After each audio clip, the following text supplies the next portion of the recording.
प्रिय विद्यार्थियों, मैं doctor Suchita Verma, assistant professor political science, SPC government college Bhim. आज हम बीए पार्ट फर्स्ट के पेपर सेकंड के टॉपिक राजा राम मोहन रॉय के राजनीतिक विचार के बारे में अध्ययन करेंगे।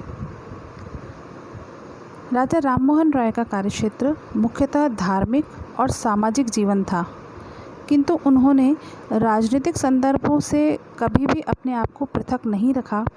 उन्हें देश विदेश की, विशेष रूप से भारत और इंग्लैंड की राजनीति में गहरी रुचि और गहरा ज्ञान था।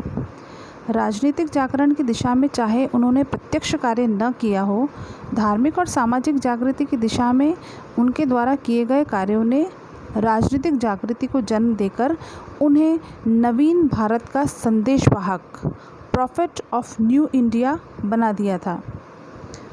राम मोहन रॉय के पूर्व संपूर्ण देश की तो क्या बात करें, कलकत्ता जैसे महानगर में भी कोई राजनीतिक जीवन नहीं था। जनता में अपने नागरिक अधिकारों के प्रति कोई विचार नहीं था और विदेशी हुकूमत के सामने अपनी शिकायतें रखने की भी बात कोई नहीं सोचता था। ऐसे समय में राम मोहन रॉय ने देश की राजनीति के विभिन्न पक्षों पर ध्यान दिया और विविध समस्याओं के संबंध में अपने बुद्धिमत्तापूर्ण विचार और समस्याओं के निदान शासन के सम्मुख रखे। उनके द्वारा प्रस्तुत निदानों और सुझावों को चाहे शासन ने स्वीकार नहीं किया हो, पर उस काल में अधिक महत्व तो इस बात का था कि एक भारतीय ने प्रशासकीय दोषों के प्रति अपनी और भारतीय जनता की चिंता अपने शासकों के समक्ष रख दी है।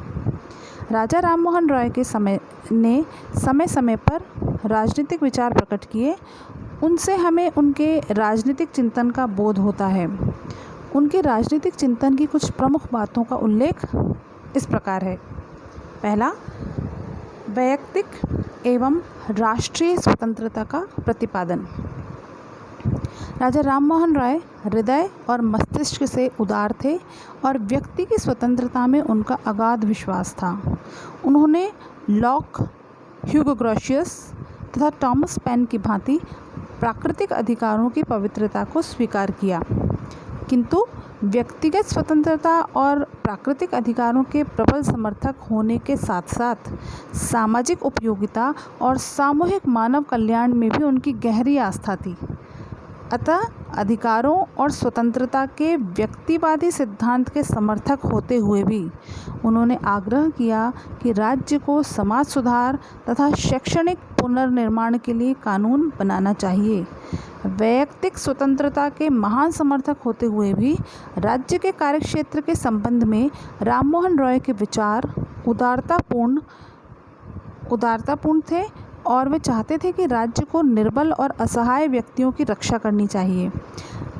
राज्य का कर्तव्य है कि वह जनता की सामाजिक, सांस्कृतिक, नैतिक और राजनीतिक दशाओं में सुधार लाने का प्रयत्न करे। फ्रांस की राज्य क्रांति के समय उनकी आयु 17 वर्ष की थी, अतः इस क्रांति के महान मूल्यों का उन पर प्रभाव पड़ना नितांत स्वाभाविक था। वोल्टेयर, मॉन्टेस्क्यू और रूसो की भांति राममोहन को स्वतंत्रता के आदर्श से उत्कृष्ट प्रेम था। वे प्रत्येक स्थिति और प्रत्येक मूल्य पर व्यक्ति की गरिमा की रक्षा के पोषक थे और स्वतंत्रता, अधिकार, अवसर, न्याय आदि राजनीतिक वरदानों को सर्वोच्च मानते थे तथा राज्य को ऐसी दिशा में प्रेरित करने की आकांक्षा रखते थे कि व्यक्ति को ये वरदान सुलभ हो सके। उनके समस्त चिंतन में व्यक्ति और राज्य एक दूसरे के पूरक थे, विरुद्ध नहीं। उपर्युक्त विवेचना से यह स्पष्ट है कि व्यक्ति की स्वतंत्रता और व्यक्ति तथा राज्य में आपसी संबंध विषयक उनके राजनीतिक दृष्टिकोण में आदर्शवादिता और व्यवहारिकता दोनों का ही समन्वय था। निजी बातचीत में वे प्रायः राष्ट्रीय मुक्ति के आदर्श की भी चर्चा किया करते थे। अगस्त 1821 को राम मोहन ने कलकत्ता जनरल नामक पत्रिका के संपादक J.S. बर्किंघम को एक पत्र लिखा। साथ ही विश्वास प्रकट किया कि अंततोगत्वा यूरोपीय राष्ट्र तथा एशियाई उपनिवेश निश्चय ही अपनी स्वाधीनता प्राप्त कर लेंगे। वस्तुतः उन्हें न केवल भारत वरन विश्व के सभी राष्ट्रों की स्वतंत्रता के प्रति सहानुभूति थी। उन्हें यूनानियों और नेपल्स वासियों की स्वतंत्रता की मांग से सहानुभूति थी। इसीलिए जब 1820 ईस्वी में नेपल्स में स्वेच्छाचारी शासन की पुनः स्थापना हो गई तो राममोहन रॉय को बहुत ही दुख हुआ। फ्रांस की 1830 की क्रांति से उनके हृदय को बड़ी प्रसन्नता हुई और चार्ल्स दशम के शासन के उन्मूलन से राममोहन रॉय को विशेष संतोष हुआ। 1821 में जब राजा फर्डिनैंड को विवश होकर एक संविधान देना पड़ा तो उसके उपलक्ष्य में उन्होंने एक सार्वजनिक भोज भी दिया था। राममोहन रॉय को अपने देश से गहरा प्रेम था। बौद्धिक और सामाजिक मुक्ति के वे समर्थक थे। राजनीतिक स्वतंत्रता में भी उनका विश्वास था, लेकिन इसके साथ ही यह भी एक तथ्य है कि एक प्रबुद्ध राष्ट्र द्वारा शासित होने और उसके संपर्क में आने से होने वाले लाभ उनके मनमानस पर छाए हुए थे। भारत और ब्रिटेन के आपसी संबंधों के विषय में उनकी विचारधारा कांग्रेस के प्रारंभिक वर्षों के उदारवादियों से भी बहुत अधिक उदारवादी थी।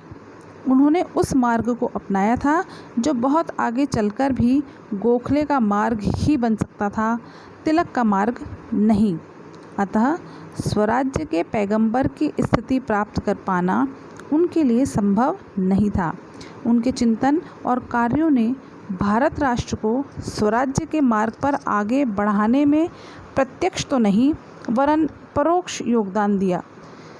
अपने चिंतन और कार्यों के माध्यम से उन्होंने बौद्धिक जागृति को जन्म दिया, व्यक्ति के मन और मस्तिष्क की उदारता उत्पन्न की, धार्मिक और सामाजिक पुनर्जागरण को जन्म दिया और यह मार्ग भविष्य में निश्चित रूप से स्वतंत्रता की ओर ले जाने वाला था। राममोहन रॉय ने स्वतंत्रता प्राप्ति के लिए प्रत्येक व्यक्ति से आत्म अनुशासित होने की बात भी कही। दूसरी, प्रेस की स्वतंत्रता। राममोहन रॉय प्रेस की स्वतंत्रता के प्रारंभिक समर्थकों में से थे और मिल्टन की भांति ही उनका विचार था कि व्यक्ति को लिखित अभिव्यक्ति की स्वतंत्रता अनिवार्य रूप से प्राप्त होनी चाहिए। 1823 में जब ब्रिटिश सरकार ने समाचार पत्र निकालने पर ही प्रतिबंध लगा दिए, तब राममोहन रॉय ने द्वारकानाथ ठाकुर, हरचंद घोष, गौरीशंकर बनर्जी, प्रसन्न कुमार टैगोर तथा चंद्र कुमार टैगोर के साथ मिलकर प्रेस की स्वतंत्रता के लिए सर्वोच्च न्यायालय को एक याचिका भेजी थी। प्रेस की स्वतंत्रता के लिए किए गए इस कार्य में राममोहन रॉय का मुख्य हाथ था। जब याचिका अस्वीकृत कर दी गई तब सपरिषद सम्राट के पास अपील की गई। अपील में इस बात पर बल दिया गया था कि स्वतंत्र प्रेस ने संसार के किसी भाग में कभी क्रांति को जन्म नहीं दिया है, जबकि इसके विपरीत जब प्रेस की स्वतंत्रता पर प्रतिबंध लगा दिए जाते हैं तो जनता का असंतोष चरम अवस्था पर पहुंचकर क्रांति को जन्म देता है। उनका निश्चित मत था कि विचार और अभिव्यक्ति की स्वतंत्रता जिस समाज को प्राप्त नहीं होती, वह समाज किसी भी प्रकार उन्नति के निश्चित पथ की ओर अग्रसर नहीं हो सकता। जब सपरिषद सम्राट से भी अपील अस्वीकृत हो गई तो उन्होंने अपने फारसी भाषा के समाचार पत्र मिरात का प्रकाशन भी स्थगित कर दिया। राममोहन रॉय ने जिस रूप में अपना विरोध व्यक्त किया वह प्रेस की स्वतंत्रता के प्रति उनकी निष्ठा का प्रतीक था। राममोहन रॉय यह नहीं सोचते थे कि समाचार पत्र के द्वारा सरकार को डराने, गिराने, अपमानित करने या सरकार के विरुद्ध घृणा के प्रसार का कार्य किया जाए। उनके अनुसार समाचार पत्र का उद्देश्य तो जनता और शासन के मध्य एक कड़ी के रूप में करना था। जनता और सरकार दोनों की उचित शिक्षा प्रदान करना समाचार पत्र का ध्येय होना चाहिए। समाचार पत्र पिछड़े हुए समाज को नई रोशनी देने और अज्ञानी शासक को उसके कार्यों के प्रति सचेत करने का कार्य करते हैं। पृथ्वी पर कभी कोई ऐसा शासन नहीं हुआ जिसके प्रति नागरिकों को शिकायत न रही हो। अच्छा शासन वह है जो अपने नागरिकों की शिकायतों को अभिव्यक्त करने का उचित अवसर प्रदान करे। राममोहन रॉय पत्रकार भी थे। उन्होंने 1821 में संवाद कौमुदी नामक बंगला पत्रिका तथा मिरात उल अखबार नाम की फ़ारसी पत्रिका आरंभ की थी। उन्होंने ब्रह्मानिकल मैगज़ीन नाम की पत्रिका भी प्रारंभ की। पत्रकार राममोहन रॉय के संबंध में के दामोदरन लिखते हैं कि राय भारत में राष्ट्रवादी पत्रकारिता के जन्मदाता थे। उनकी पत्रकारिता ने देश के समस्त भागों में राष्ट्रीय पुनर्जागरण के संदेश को पहुंचाया। उनका संदेश मानवता और विश्व बंधुत्व का संदेश था। तीसरा पॉइंट, न्यायिक व्यवस्था का स्वरूप। राममोहन रॉय ने न्यायिक व्यवस्था पर भी अपने विचार व्यक्त किए और भारत की न्यायिक व्यवस्था में सुधार की आवश्यकता पर बल दिया। राममोहन रॉय न्यायाधीशों और जूरी की प्रतिष्ठा को बनाए रखने और इस प्रसंग में जातिगत आधार पर भेदभाव के विरोधी थे। 1827 में एक ज्यूरी अधिनियम पारित किया गया। इस अधिनियम में ज्यूरी के प्रसंग में जातिगत आधार पर भेदभाव करते हुए व्यवस्था की गई कि जब कोई ईसाई पर अभियोग चलाया जाए तो हिंदू और मुसलमान ज्यूरी में नहीं बैठ सकेंगे। 17 अगस्त 1829 को इस अधिनियम के विरुद्ध ब्रिटिश पार्लियामेंट के दोनों सदनों में प्रस्तुत करने के लिए एक याचिका तैयार की गई। इस कार्य में राममोहन रॉय की विशेष भूमिका थी। राममोहन रॉय ब्रिटेन के लोक सदन की प्रवर समिति के सम्मुख उस समय उपस्थित हुए जबकि 1833 के अधिकार पत्र अधिनियम चार्टर एक्ट पर विवाद हो रहा था। इस साक्ष्य में उन्होंने इस बात के लिए आग्रह किया कि भारत में सेवा करने वाले दंडनायकों के न्यायिक और प्रशासकीय कार्यों को पृथक कर दिया जाए। उनके द्वारा प्रस्तुत साक्ष्य an exposition of revenue and judicial administration of India, Bharat की राजस्व तथा न्यायिक प्रणालियों की एक व्याख्या शीर्षक से प्रकाशित भी करवाया गया। इसमें भारत की न्यायिक व्यवस्था से संबंधित कुछ समस्याओं का उल्लेख और सुझाव दिए गए थे। देश के न्यायालयों का यूरोपीय लोगों पर क्षेत्राधिकार, जूरी प्रथा को बनाए रखने और अपनाने, न्यायिक और प्रशासनिक पदों के पृथक्करण, विधि के संहिताकरण और विधि निर्माण में जनता के परामर्श आदि की व्यवस्था। उन्होंने इस बात की ओर ध्यान आकृष्ट किया कि न्याय अधिकारियों तथा जनता के बीच संचार का माध्यम कोई एक भाषा नहीं थी जिसे दोनों ही बोल और समझ सकें। इससे भी उचित न्याय प्राप्त करने में बाधा पड़ती थी। इसके अतिरिक्त न्यायालयों की कार्यवाही की रिपोर्ट प्रकाशित करने के लिए सार्वजनिक समाचार पत्रों का भी अभाव था। वे इस पक्ष में थे कि भारत में प्रचलित सिद्धांतों और मान्यताओं की दृष्टि में रखते हुए भारतीय आपराधिक विधि संहिता तैयार की जाए। न्यायिक व्यवस्था के संबंध में उनके द्वारा दिए गए सुझाव निश्चित रूप से बहुत अधिक महत्वपूर्ण हैं। चौथा पॉइंट है प्रशासनिक व्यवस्था का स्वरूप। 1833 में लोक सदन की प्रवर समिति के समक्ष साक्ष्य प्रस्तुत करते हुए राममोहन रॉय ने प्रशासनिक व्यवस्था में कुछ सुधारों की सिफारिश की थी। ये सिफारिशें थी देशी लोक सेना की स्थापना, देशवासियों को अधिक नौकरियां और ऊंचे पद देना, रैयत की दशा में सुधार तथा उनकी रक्षा के लिए कानूनों का निर्माण तथा स्थायी भूमि प्रबंध। डॉक्टर वर्मा के अनुसार वे भारतीय सभ्यता के रैयतवाड़ी, कृषि प्रधान तथा देहाती आधार को अक्षुण्ण रखने के पक्ष में थे। राममोहन रॉय लोक सेवाओं में अपरिपक्व व्यक्तियों की नियुक्ति के विरुद्ध थे। उनका सुझाव था कि प्रसंविदाबद्ध सेवाओं में नियुक्ति के लिए न्यूनतम 22 वर्ष की आयु सीमा होनी चाहिए।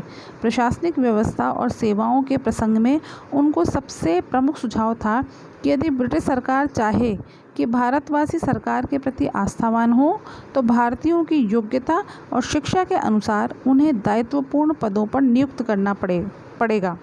देशवासियों को उनकी योग्यता के अनुसार राष्ट्रीय सम्मान देना पड़ेगा। पांचवा पॉइंट है राजनीति और कानून के माध्यम से समाज सुधार। राजा राममोहन रॉय एक महान समाज सुधारक थे। राजनीति, कानून और समाज सुधार के आपसी संबंध पर उनका विचार था कि समाज सुधार के लिए राजनीति और कानूनों के माध्यम से ही प्रयत्न किए जाने चाहिए।